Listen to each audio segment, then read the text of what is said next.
Bonjour à tous, bienvenue à notre méditation quotidienne. Nous sommes dans le premier évangile, l'évangile selon Matthieu, et nous méditons ce que l'on appelle le grand mandat, la grande mission. Nous retrouvons Jésus à la fin de son ministère, il se prépare à quitter les siens, et avant de les quitter, il leur donne des instructions. Alors, lorsque nous savons que quelqu'un partira pour un long voyage ou lorsque même quelqu'un est à l'article de la mort et qu'il doit délivrer un dernier message avant de mourir, je pense que ceux qui sont présents vont faire tous les efforts pour bien écouter ce que la personne mourante ou la personne qui doit quitter va dire, parce que ce sont des paroles qui sont importantes. Et ici, nous retrouvons Jésus avec ce genre de paroles hyper importantes pour ceux qui sont ses disciples ou ceux qui veulent le devenir. Alors, nous avions vu dans les versets 16 et 17 que les disciples euh, avaient obéi au Seigneur qui avait pris un rendez-vous avec eux. Jésus leur avait demandé de se rendre en Galilée. Les 11 se sont rendus en Galilée et là, quand ils l'ont vu, ils se sont mis à l'adorer. Mais hier, nous avions vu qu'il y avait certains de ses disciples qui doutaient encore. Euh, dans notre chair, dans notre condition humaine, même si on peut avoir des preuves extraordinaires, il peut arriver à n'importe quel disciple de douter. Et si c'est votre cas aujourd'hui, prenez courage et sachez que le Seigneur ne rejette pas ceux qui ont des doutes passagers, mais le Seigneur les appelle à lui et le Seigneur va parler et il va dissiper les doutes. Alors je lis les versets 16 à 20 et nous allons aujourd'hui méditer le verset 18. Je vous invite à prendre votre Nouveau Testament, le premier livre du Nouveau Testament, qui est l'Évangile selon Matthieu, et je lis maintenant à partir du verset 16. Les 11 disciples se rendirent en Galilée sur la colline que Jésus leur avait indiquée.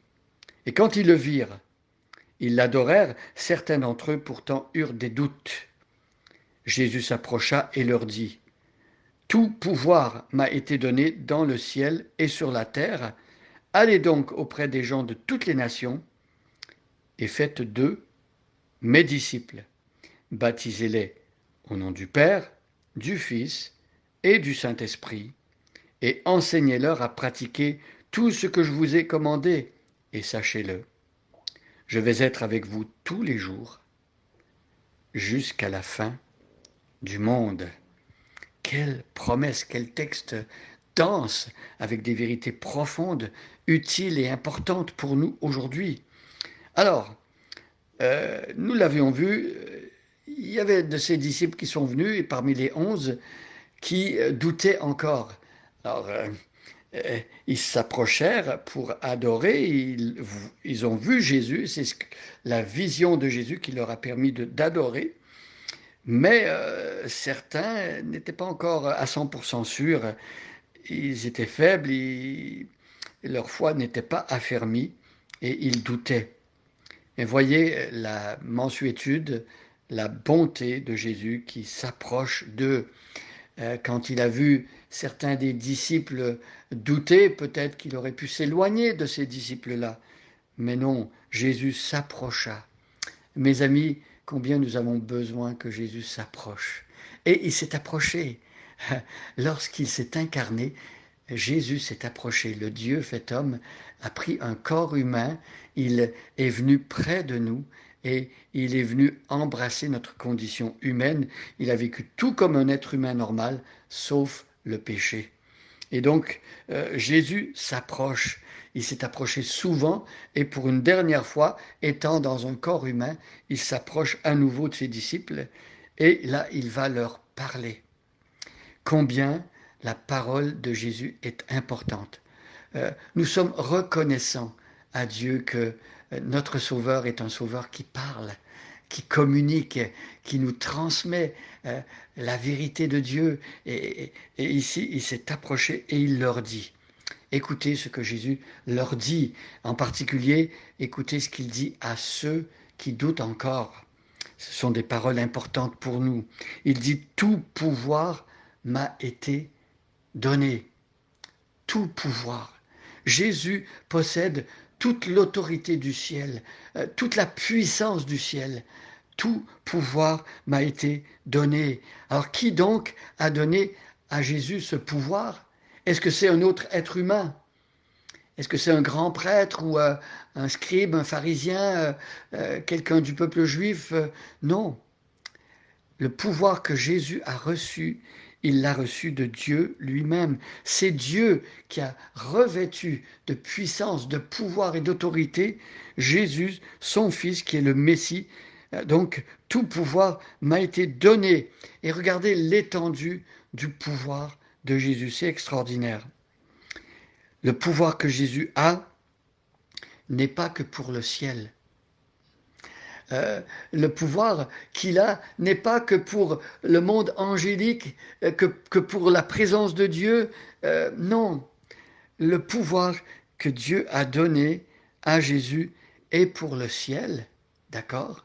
Et c'est pour ça que lorsqu'il va monter vers son Père à la droite de Dieu, il aura encore tout pouvoir, mais ce n'est pas que pour le ciel, c'est pour la terre également. Alors, Jésus exerce son autorité sur la terre comme au ciel.